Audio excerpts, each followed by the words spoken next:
नमस्कार दोस्तों, मैं सूरजलाल संत कबीर विद्यापीठ पीजी कॉलेज के सभी छात्र एवं छात्राओं का हार्दिक स्वागत करता हूं। आइए हम लोग यूपीएससी क्लास के संदर्भ में बहुत सारे टॉपिकों पर हम लोगों ने बात पिछली क्लासेज में किया है। उसी के संदर्भ में आज हम लोग बात करते हैं कि भारत में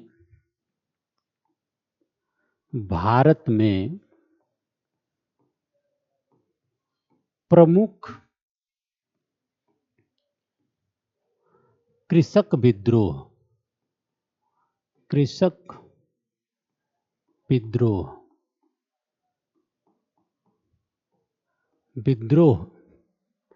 एवं उसके परिणाम मेंस के दृष्टि से कृषक विद्रोह होने का क्या कारण है।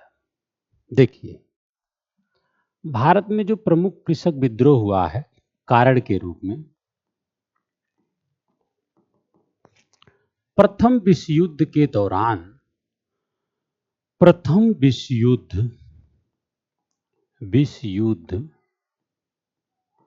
1914 से शुरू हुआ था। प्रथम विश्व युद्ध के दौरान देश में क्या हो रहा था, आपको पता है कि इसमें ब्रिटेन भी भाग लिया था और ब्रिटेन के द्वारा भारत भी शामिल था। ठीक, अब मामला क्या है। अब उस समय की ब्रिटिश सरकार ने यहां से बड़े पैमाने पर खाद्यान्नों का निर्यात करना शुरू किया।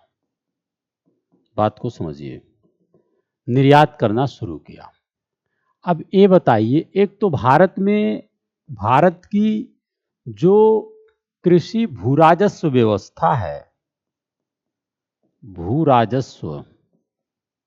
व्यवस्था, चाहे वह अस्थाई बंदोबस्त हो, चाहे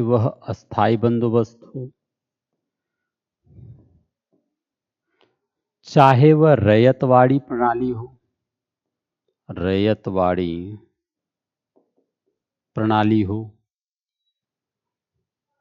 चाहे वह महालवाड़ी प्रणाली हो।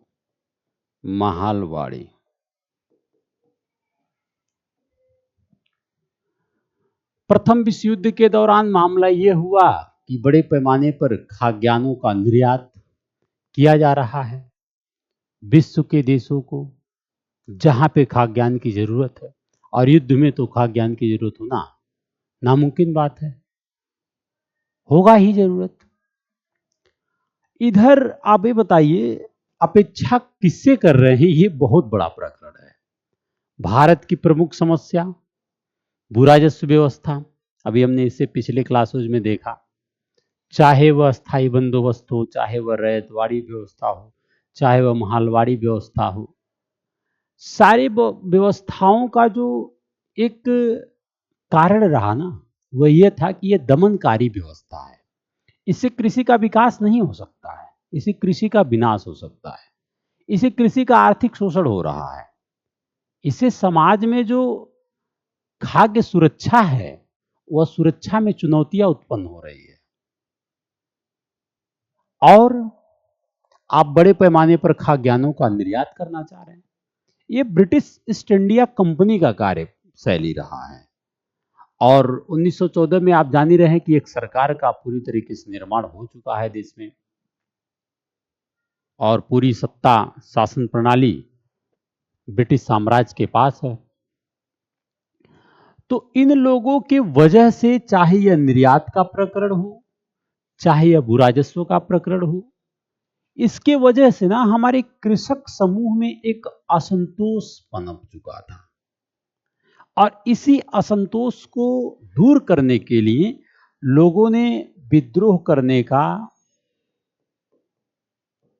कदम उठाया। अब ये तो जाहिर सी बात है कि भाई असंतोष है मन में, तो मन में अस्थिरता है, और जब अस्थिरता है मन में तो उस अस्थिरता को स्थिरता लाने के लिए हमें विद्रोह करना पड़ेगा, और उसको विद्रोह के द्वारा ही दबाया जा सकता है। तो इस प्रकार हमारे भारत में कृषक विद्रोह की शुरुआत ऐसे ही हुआ है। कुछ 19वीं सदी के कृषक विद्रोह हैं, जैसे आप देखेंगे बंगाल में नील विद्रोह है। कुछ 20वीं सदी के किसान आंदोलन है। आप तमाम प्रकार के देख सकते हैं, अवध का किसान सभा है, और इस प्रकार तमाम सारे आंदोलनों के द्वारा आप देखेंगे बारदोली का सत्याग्रह है सरदार वल्लभ भाई पटेल के माध्यम से। तो देखिए भूमिका में परिवर्तन हुआ है। शुरुआती किसानों का तो कारण ये रहा, लेकिन 20वीं सदी में कारण और चुनौती दोनों में परिवर्तन हुआ है। आइए जानने का प्रयास करते हैं। जैसे नील आंदोलन,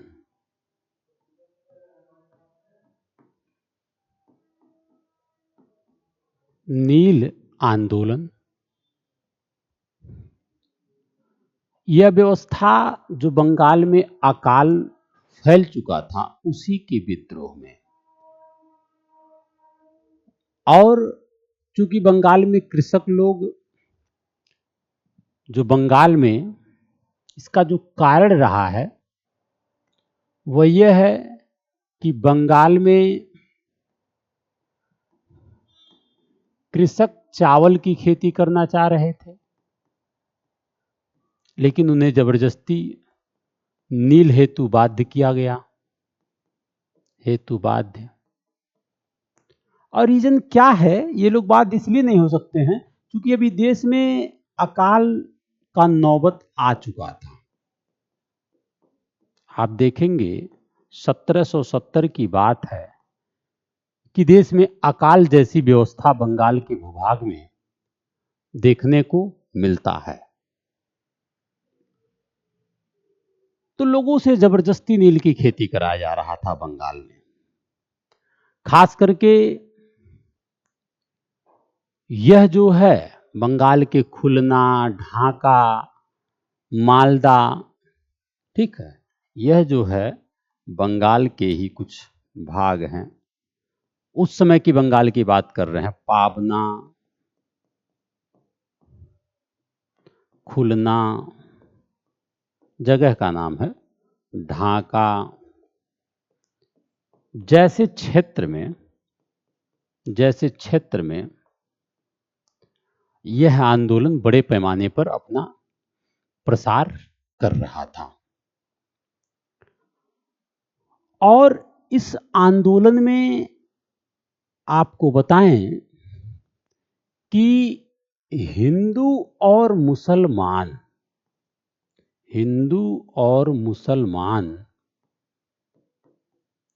दोनों की भूमिका साथ साथ थी। क्योंकि बंगाल एक ऐसा प्रांत था कि जहां पर दोनों धर्म के लोग पाए जाते हैं। इस प्रकार वहां पे दोनों ने साथ साथ इस नील खेती के खिलाफ, नील कृषि के खिलाफ लड़ने का प्रयास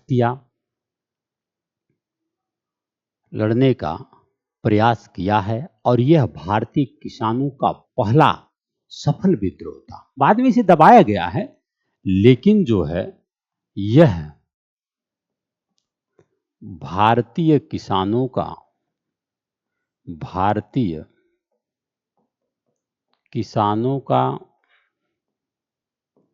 सफल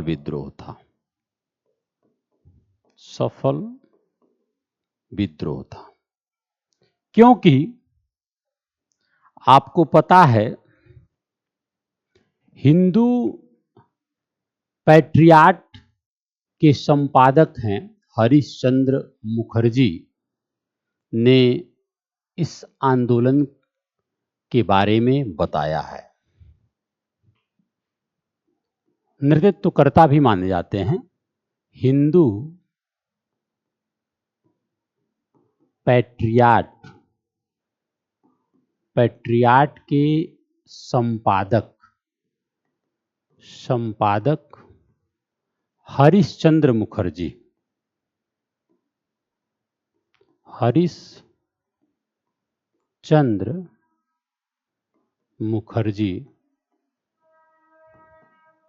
जो इस आंदोलन का सहयोग किए हैं, इस आंदोलन के सहयोग करता रहे हैं, सहयोगकर्ता।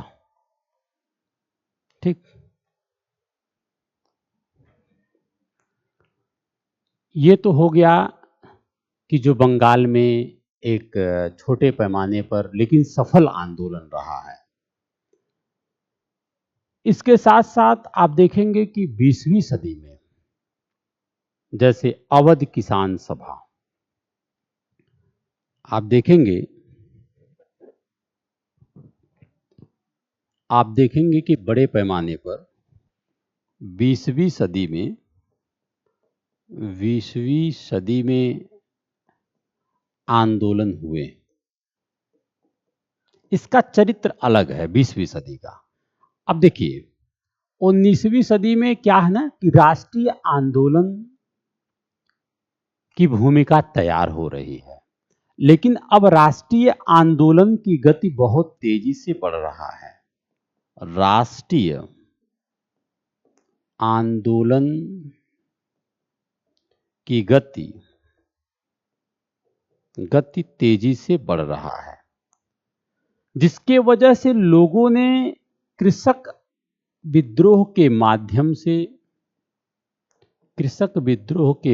से राष्ट्रीय आंदोलन में सम्मिलित होकर के 20वीं सदी में ये जो कृषक विद्रोह हैं, ये लोग राष्ट्रीय आंदोलन में सम्मिलित होकर के इस कृषक विद्रोह के माध्यम से सरकार को चुनौती देने का कार्य किए।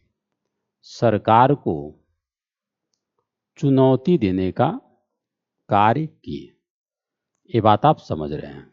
ठीक है, सरकार को चुनौती देने का कार्य किए। इसमें आपको पता है कि 1856 पे अवध का विलय हो गया था। कुप्रशासन का आधार बना करके अवध का विलय हो गया और उसके बाद जो है शोषण और बढ़ने लगा। ठीक, आपको पता है यह जो 20वीं सदी में अवध किसान सभा है, अवध किसान सभा बाबा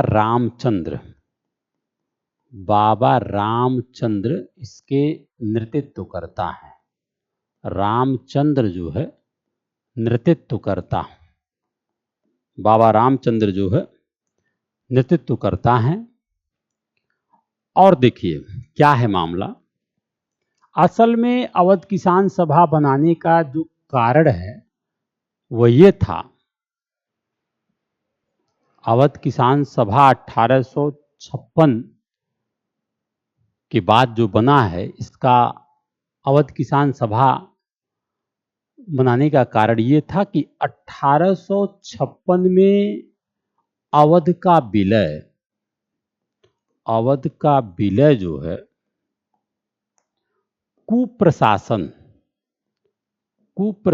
को आधार बनाकर के किया गया था। ठीक है, कुप्रशासन को आधार बनाकर किया गया था। अब जब कुप्रशासन को आधार बनाकर अवध का विलय किया गया, तो विलय होने के बाद जो कृषक है ना, कृषि क्षेत्र में जो कृषक हैं, इनका शोषण और बढ़ गया। शोषण और बढ़ गया कैसे? शोषण इनका और बढ़ गया चूंकि जो तालुकदार और जमींदार समकक्ष है। तालुकदार जैसे मतलब कि जमींदार होता है जमीन के बारे में, तालुकदार भी ऐसे महाजन सेठ के रूप में ही है, जमींदार के समकक्ष है। तालुकदारों और जमींदारों का जो विचारधाराएं हैं वो धीरे धीरे जब ये अवध का विलय हो गया ना, तो इन लोगों की भूमिका तालुकदारों और जमींदारों की भूमिका बढ़ती जा रही है। अब ये क्या कर रहे हैं, यह किसानों का और अधिक शोषण कर रहे हैं। अब जब आप किसानों का शोषण करेंगे, और देश की व्यवस्था तो आप भू राजस्व व्यवस्था को समझ ही रहे हैं, चाहे इजारेदारी व्यवस्था हो, चाहे रैयतवाड़ी व्यवस्था हो, चाहे आप बंदोबस्त अस्थायी बंदोबस्त हो, सबका उद्देश्य क्या है? सबका उद्देश्य तो यही है ना कि किस प्रकार देश के कृषि क्षेत्र का बड़े पैमाने पर शोषण किया जाए, बड़े पैमाने पर शोषण किया जाए एवं पूरी व्यवस्था को चरमरा दिया जाए, मतलब कि खराब कर दिया जाए। पूरी व्यवस्था चरमरा भी चुकी थी। तो ये अवध किसान सभा रहा जो बाबा रामचंद्र के नेतृत्व करता है। इसका रीजन क्या था? 1856 में अवध का विलय होने के कारण जो तालुकदार हैं, जो जमींदार हैं, इनकी विचारधाराएं और बढ़ती जा रही हैं कृषकों के प्रति, जिसके वजह से लोग शोषणकारी व्यवस्था और बढ़ा दिए। इनके संदर्भ में अवध किसान सभा का हुआ। ठीक उसी प्रकार 20वीं सदी में आप देखेंगे, गुजरात की बात है, बारदोली सत्याग्रह के नाम से आप जानते हैं, जो 1928 में हुआ है। ये भी यहां भी होने का एक कारण है। यहां के जो किसान हैं, बारदोली सत्याग्रह वर्ष 1928, यहां के जो किसान हैं ना, वो लगान में वृद्धि से परेशान है। अब परेशान क्यों ना हो? मान लीजिए किसी का फसल चौपट हो जाए, अच्छी मानसून के न वजह से बर्बाद हो जाए, तो क्या आप लगान को बढ़ा देंगे? अगर कृषि क्षेत्र में स्थितियां विपरीत हैं, स्थितियां विपरीत का मतलब यह है कि उतना उपजाऊ नहीं है, उतना उपज नहीं है कि आपके तय किए गए भू राजस्व कर के हिसाब से आपको दे दिया जाए, तो क्या आप लगान में वृद्धि करेंगे? अब देखिए, अगर निजी कोई सरकार हो तो उसकी निजी चरित्र होगी, देश का है। अब विदेशी व्यक्ति, उसे क्या मतलब है जब उसका उद्देश्य है धन कमाना? सबसे बड़ी समस्या यह है कि अंग्रेजों का चरित्र, अंग्रेजों का जो चरित्र है वह विदेशी है। वह तो भारत को अपना घर थोड़ी मानते थे, उनका उद्देश्य ही था धन कमाना, व्यापारिक गतिविधियों के लिए लोग आए ही थे।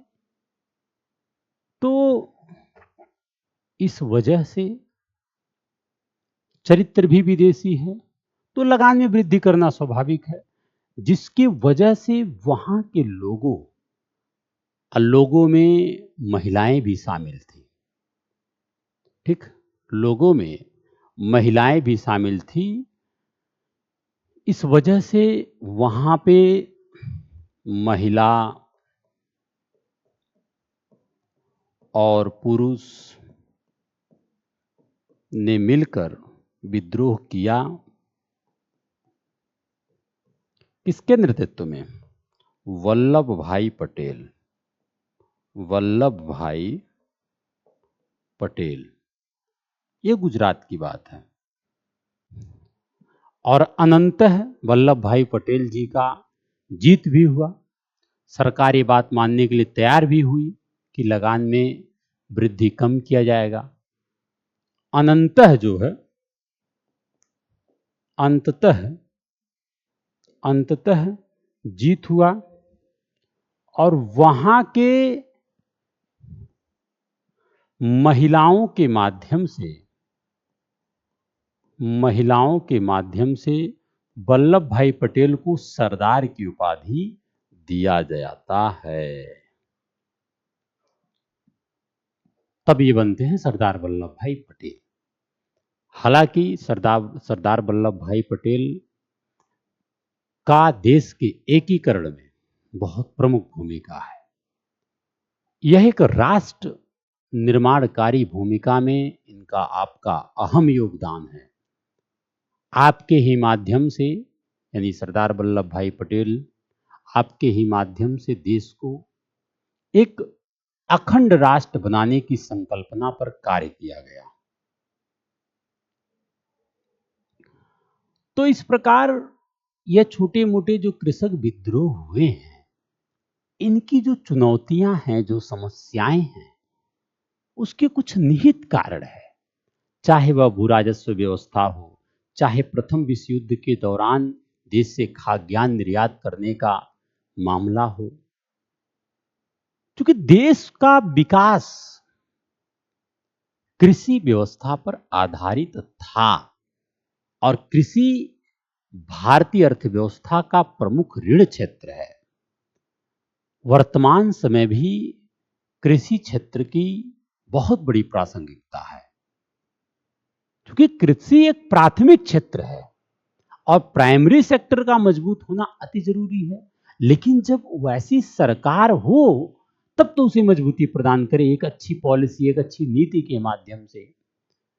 लेकिन जब सरकार का उद्देश्य व्यापारिक है और सरकार का चरित्र विदेशी है, तो विकास तो होना मुश्किल है। इसी प्रकार तमाम सारे ऐसे आंदोलनों का निर्माण हुआ जो कृषि क्षेत्र से संबंधित है, लेकिन मेंस के दृष्टि से हम लोग इनके प्रमुख बिंदुओं पे ही चर्चा करेंगे। अब हम लोग बात करते हैं प्रमुख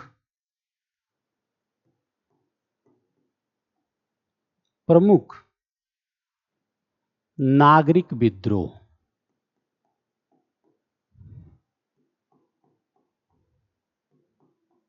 नागरिक विद्रोह, नागरिक।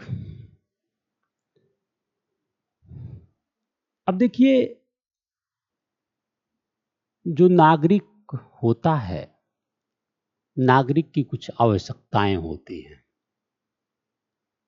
अब जब नागरिक की आवश्यकताएं होती हैं तो उसकी आवश्यकताएं देश से जुड़ी होती हैं। आपको पता है कंपनी का शासन चल रहा है। अब कंपनी के शासन में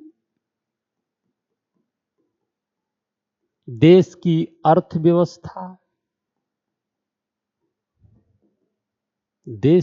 अर्थव्यवस्था, प्रशासन, देश की अर्थव्यवस्था, देश की प्रशासनिक व्यवस्था,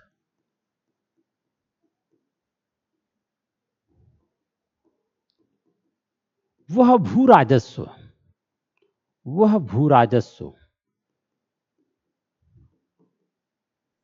व्यवस्था में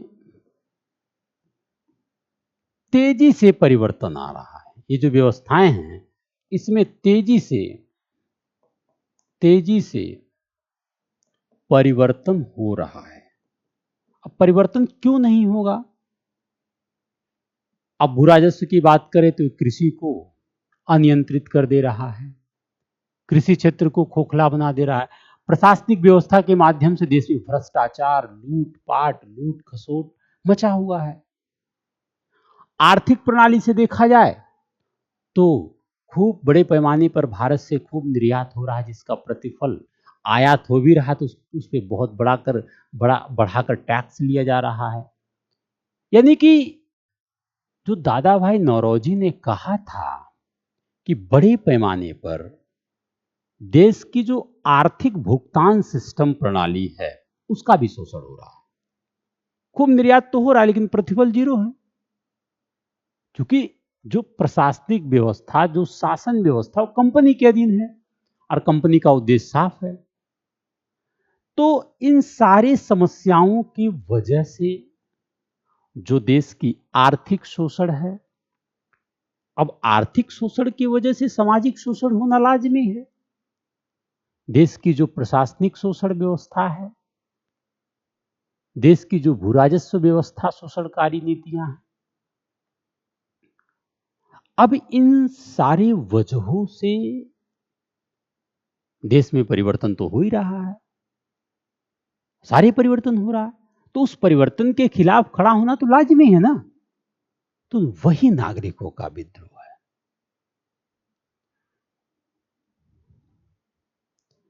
अब एक चीज और है, ये तो एक कारण है, इसके साथ साथ आप देखेंगे कि जो सरकारी अधिकारी और व्यापारी हैं, जो बहुत ज्यादा ऋण वगैरह दे रहे हैं, ये तो तेजी से परिवर्तन हो ही रहा है। इसके साथ साथ जो सरकारी अधिकारी हैं, देखिए ये जो सरकारी अधिकारी हैं, ये तो प्रशासनिक अधिकारी है ना, ब्रिटेन के ही तो लोग हैं, भारतीय बहुत कम है। अब ये भी तो भ्रष्टाचारी हैं,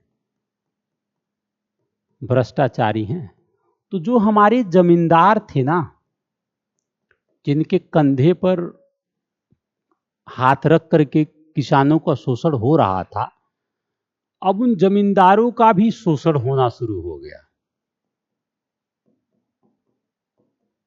इनके माध्यम से, सरकारी अधिकारियों के माध्यम से। एवं कुछ व्यापारी हैं, व्यापारिक हैं, जैसे जो ऋण से संबंधित, ऋणों से संबंधित हैं, जो एक नवीन वर्ग है, इसको हम मानते हैं कि ये नवीन वर्ग है, यानी व्यवसाय व्यापार करने के लिए ऋण को एक दूसरे को बांट रहे हैं कि आप व्यवसाय करिए, व्यापार करिए, लेकिन उनका एक खुद का उद्देश्य है, एक नवीन वर्ग। अब इन नवीन वर्ग की वजह से इन जमींदारों का, ऐसे तमाम सारे पोलीगर हैं, जमींदार हैं, इनका भी धीरे धीरे शोषण होने लगा। तो देखिए, नागरिक विद्रोह में सारे लोग शामिल हैं, चाहे वह जमींदार हो, चाहे वह पोलीगर हो। पोलीगर का मतलब वही जमींदार से संबंधित जो लोग होते हैं। ये दो कारण हो गए, सरकारी अधिकारी तो भ्रष्ट हैं ही, तो जब भ्रष्ट हैं तो जाहिर सी बात है, नागरिक तो विद्रोह करेगा ही करेगा, तमाम सारी समस्याएं देश में निकल रही हैं। इसके साथ साथ जो तीसरा कारण है विदेशी चरित्र का, विदेशी चरित्र, ये बहुत महत्वपूर्ण है। अभी आपसे हमने बताया है कि विदेशी चरित्र में जो, अभी आपने देखा होगा कि मुगल यानी कि कंपनी के आगमन से पहले मुगल साम्राज्य तो था, धीरे धीरे पतन हुआ, लेकिन मुगल भले विदेशी थे, लेकिन वो लोग भारत को अपना घर समझते थे। यहीं पे आए, यहाँ पे रह गए, यहाँ पे बसे, यहीं पे अपना कार्य प्रणाली किए। लेकिन British east India company, Britain के लोग का चरित्र सिर्फ और सिर्फ विदेशी था। उन्हें देश के विकास से कोई मतलब नहीं था, उन्हें अपने विकास से मतलब था।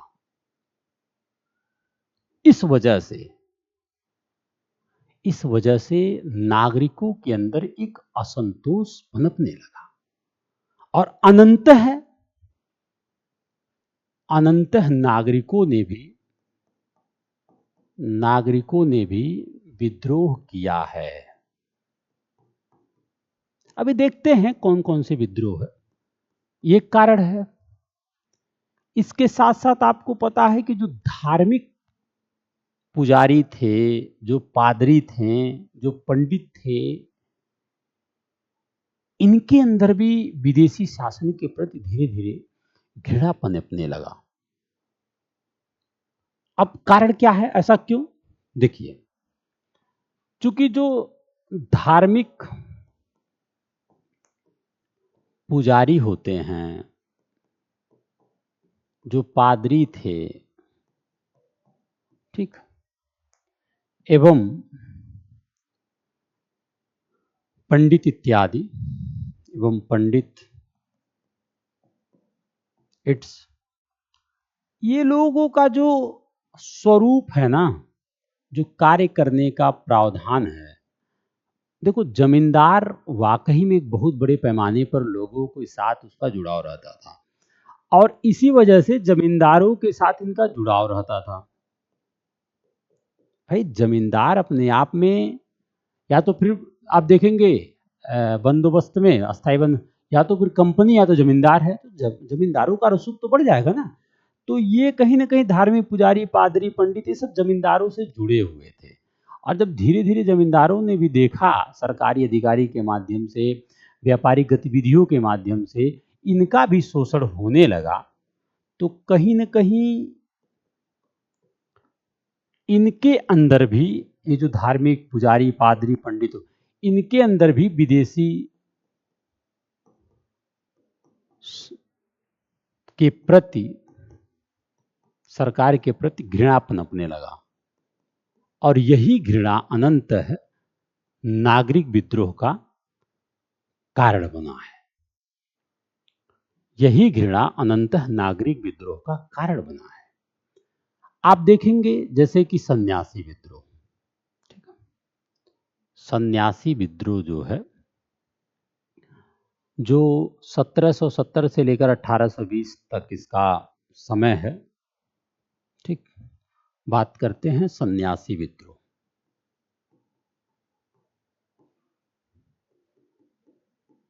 सन्यासी विद्रोह 1770 से 1820 तक।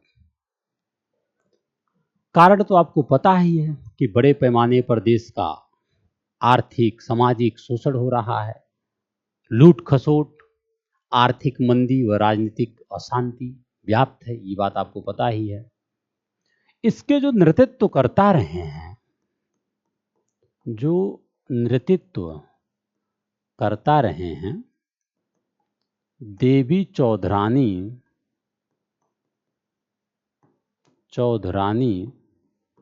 देवी चौधरानी एवं भवानी पाठक एवं भवानी पाठक, ठीक है। कारण तो आपको पता है कि वही लूट खसोट, आर्थिक शोषण,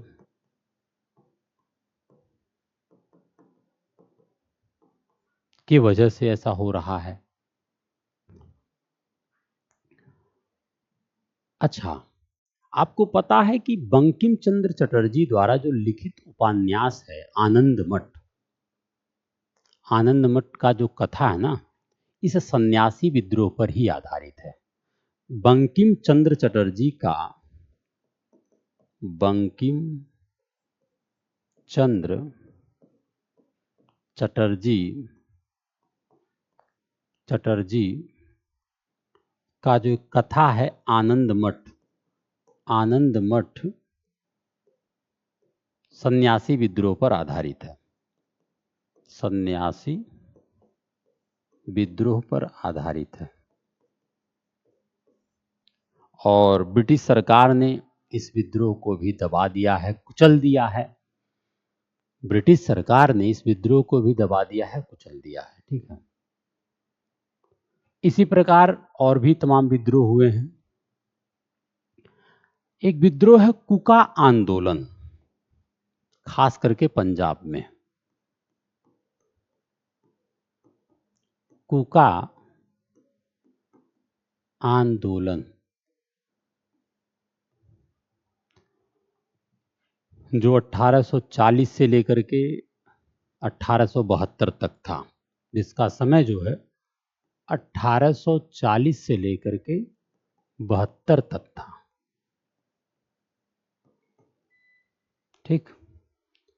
कुका आंदोलन यह एक धार्मिक, प्रारंभ तो इसका धार्मिक रूप में हुआ है, क्योंकि इस आंदोलन का जो उद्देश्य है ना, वह धार्मिक था। और धार्मिक में जो सिख धर्म में सिख धर्म में प्रचलित बुराई है उसको खत्म करना, खत्म करना। और खास करके बुराई का मतलब अंधविश्वास वगैरह जो था उसके संदर्भ में। और यह खास करके पश्चिमी पंजाब में जवाहर मल के द्वारा, ठीक है, शुरू किया गया था। बाद में इसमें राम सिंह भी जुड़े हैं। जो लोग खास करके यह जो है पश्चिमी पंजाब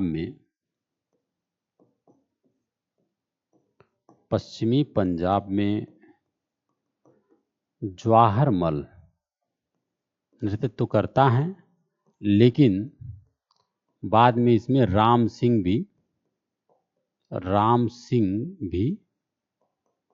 जुड़े हैं।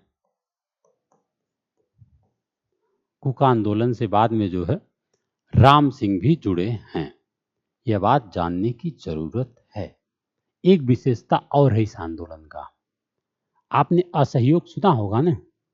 असहयोग आंदोलन के बाद गांधी जी ने रचनात्मक कार्य के बारे में बताया था।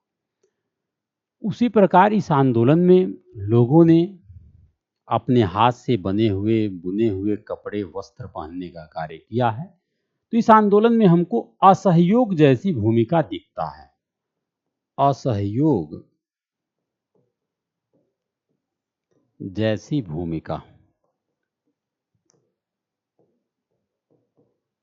असहयोग जैसी भूमिका दिखता है। ठीक, अन्य चीजें क्या हैं?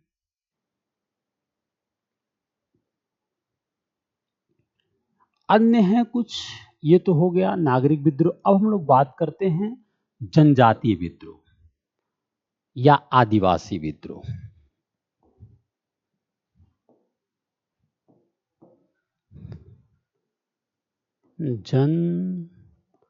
जनजातीय या आदिवासी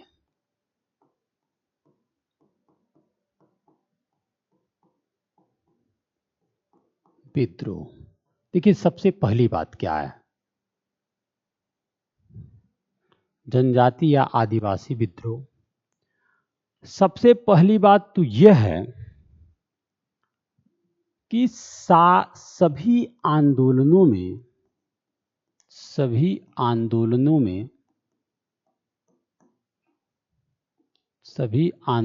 में यह सबसे निरंतरित मतलब कंटिन्यू लड़ने वाले, निरंतरित एवं तीव्र तथा हिंसक आंदोलन था। हिंसक आंदोलन था, यानी कि ब्रिटिश सरकार की जड़ें तक हिला दी गई थी इस आंदोलन के माध्यम से, पूरी तरीके से। और खास करके ये आंदोलन जो जनजाति आदिवासी विद्रोह है, ये पूर्वी भाग जो है, वही पूर्वी भाग जो आप बात करेंगे झारखंड का छोटा नागपुर जैसे क्षेत्रों में विस्तृत था। ठीक, नागपुर जैसे क्षेत्रों में विकसित था। इसके पीछे कारण क्या है? ये लोग अपना कृषि करते थे, ये लोग भी कृषि करते थे,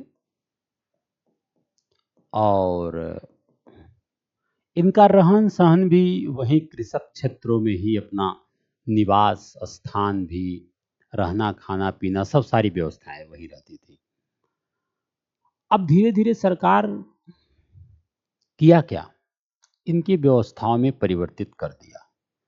चाहे वह व्यवस्था जैसे भू राजस्व जैसी व्यवस्था हो जाए, भू राजस्व की व्यवस्था हो, अब भू राजस्व आने की वजह से इनसे भी राजस्व की वसूली किया जा रहा है। अब ये परेशान है, नहीं दोगे तो किस आप जो आपकी कृषि है उससे आपको बेदखल कर दिया जाएगा। तो जमीन से बेदखल होने की वजह से ये लोगों का रहन सहन भी छिन्न भिन्न हो जाएगा, क्योंकि इन लोगों की सारी परंपरा, सारी रीति रिवाज वहीं से जुड़ा हुआ है ना। तो इसके वजह से आप देखेंगे भू राजस्व एक तो कारण है ही, उसके साथ साथ आपने रेलवे का विकास किया, रेलवे का विकास किया। अब इनके जो घर हैं, मकान हैं, वहां पर अन्य लोग, अन्य आदिवासी का कब्जा धीरे धीरे बढ़ रहा है। अन्य आदिवासी भी भू राजस्व तो एक छोटी सी कारण है। इनके क्षेत्र में जब तमाम सारे विकासीय कार्य के माध्यम से आवाजाही शुरुआत हुई, उसमें जो अन्य आदिवासी लोग हैं, ये लोग आकर के आदिवासी फील्ड में क्षेत्र में कब्जा करने लगते हैं। तो इसके वजह से इनके अंदर एक अलग प्रकार की भावना पनपने लगती है, जो अनंतः विद्रोह का रूप लेता है। एक अलग प्रकार की भावना पनपने लगती है, जो अनंतः विद्रोह का रूप लेता है। ठीक, उसके साथ साथ पुलिस, व्यापारी, महाजन, ठीक, इन सभी ने मिलकर जो है शोषणकारी व्यवस्था को जन्म दिया है। अब ये सब कब्जा हो रहे हैं तो फिर विद्रोह होगा ही होगा। इसके साथ साथ ये जो पुलिस है ना, पुलिस का जो दमन है, यह भी जो है आदिवासियों का खूब बड़े पैमाने पर दमन कर रहा है। और जो लूट खसोट चल रहा है, जो लूट खसोट चल रहा है, ठीक, जो लूट खसोट चल रहा है, एवं जो महाजन वगैरह हैं, आपके पास ऋण नहीं है, जब भू राजस्व वाली वसूली है, पैसा नहीं है किसान कृषि करने के लिए, पैसा लीजिए महाजन के माध्यम से, लेकिन पैसा तो चाहिए ना उनको। तो ये महाजनों के माध्यम से भी, महाजनों के माध्यम से शोषणकारी व्यवस्था बढ़ गया, कारी व्यवस्था बढ़ गया, जिसके वजह से ये लोग विद्रोह पर उतारे हुए हैं। और देखिए, इनका विद्रोह, आपको पता है इनका विद्रोह हिंसात्मक था। इनका विद्रोह जो है वह हिंसात्मक था, हिंसात्मक था।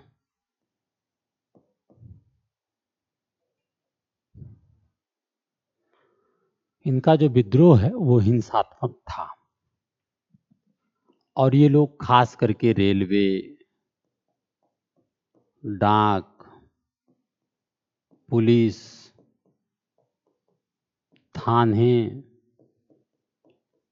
को तो लूटपाट करते ही थे, लूटपाट करते थे। इसके साथ साथ ये लोग आग भी लगा दिए, आग भी लगा दिए, जिससे बड़े पैमाने पर हानि हुआ, चाहे वह सरकारी हानि हो, जन हानि हो, ठीक। तो इनके अंदर जो एक असमानता पनप गई, एक असंतोष पनपा। ऐसा नहीं है कि ये लोग अचानक से असंतोष पनप गया, ये लोग उतारू हो गए आंदोलन करने की, ऐसी बात नहीं है। प्रत्येक आंदोलन का एक निहित कारण होता है, और उस निहित कारणों में यही सब कारण हैं। इसके साथ साथ ये लोग, पता है कि जो वन संपदा है, वनों में वगैरह में ये लोग निवास करते थे, और वन संपदा में आपको पता है कि लोग झूम कृषि को भी करते थे। अब सरकार ने झूम कृषि को भी प्रतिबंधित कर दिया। अब एक बात और जान लीजिए कि जो झूम कृषि और जो वन संपदा है, इनके लिए इंपॉर्टेंट क्यों है वन संपदा? आपको हमने बताया ना कि इनका वन संपदा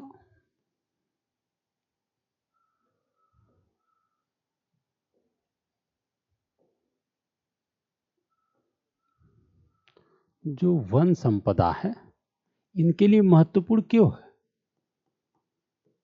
वन संपदा इनके लिए महत्वपूर्ण क्यों है? वन संपदा इनके लिए महत्वपूर्ण इसलिए है क्योंकि इनका जो निवास स्थल है ना, यही सब होता था। अभी बताइए, जब आप यहाँ ये झूम कृषि भी करते थे तो इसके हालांकि सकारात्मक और नकारात्मक दोनों पहलू हैं कि ठीक है, झूम कृषि वैज्ञानिक कृषि नहीं है, उसमें सुधार जरूरी है, लेकिन इनके अंदर जो असंतोष था ये तो एक कारण है, उसके साथ साथ और भी सरकारी बुराइयां थी, ब्रिटिश सरकार की और भी तो कमियां था ना, जिसकी वजह से यह लोग आंदोलन करने के लिए उतारू हो गए।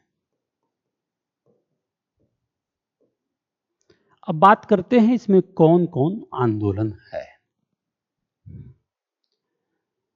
जैसे आप देखेंगे कोल विद्रोह, ठीक,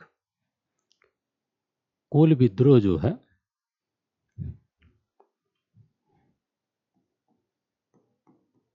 कोल विद्रोह कोल विद्रोह छोटा नागपुर के क्षेत्र में हुआ था। छोटा नागपुर के क्षेत्र में सिद्धू एवं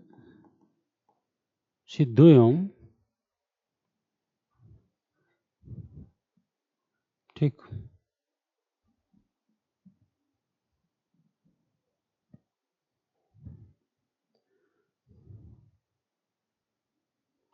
सॉरी, जिसका नेतृत्व बुद्धो भगत किए थे, ये जिसका नेतृत्व जो है, इस आंदोलन का नेतृत्व बुद्धो भगत के माध्यम से हुआ था।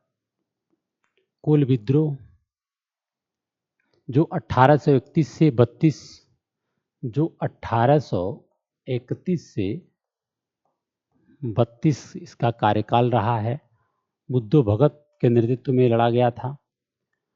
और यह विद्रोह खास करके सिंहभूम, पलामू, हजारीबाग जैसे क्षेत्र में, सिंहभूम,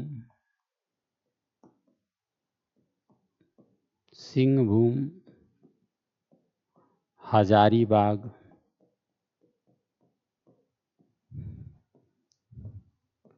और पलामू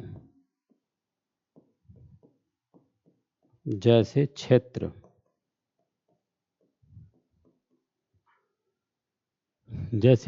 में यह विद्रोह हुआ है। सिंहभूम, पलामू जैसे क्षेत्र में यह विद्रोह हुआ है और जो बड़े पैमाने पर व्यापक रूप से भारत में, वो जो उस क्षेत्र में इसका प्रसार हुआ है। इसी के साथ साथ आप एक विद्रोह और देखेंगे, हुल या संस्थाल विद्रोह।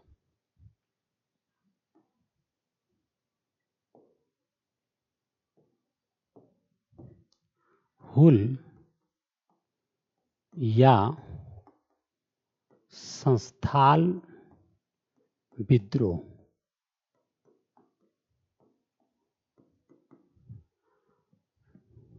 इसका समय जो है 1855 से 56। नेतृत्वकर्ता सिद्धो एवं कान्हू, सिद्धो एवं कान्हू थे। सिद्धो एवं कान्हू, सिद्धो एवं कान्हू थे। कान्हू, सिद्धो एवं कान्हू। थे। ठीक, खास करके यह विद्रोह भागलपुर से राजमहल की पहाड़ियों एवं छोटा नागपुर क्षेत्र तक विस्तृत था। खास करके यह भागलपुर से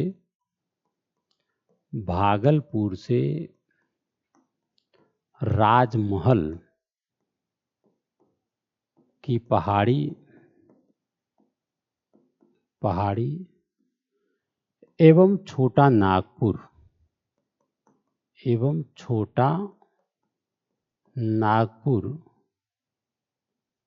क्षेत्र में फैला था। छोटा नागपुर क्षेत्र में फैला था और यह भी एक उग्रवादी विद्रोह था एक तरीके से, क्योंकि इन लोगों ने भी, आपको हमने बताया, आदिवासी विद्रोह में मुख्य जो है हिंसात्मक था, जैसे रेलवे को जला देना, पुलिस थाने को जला देना,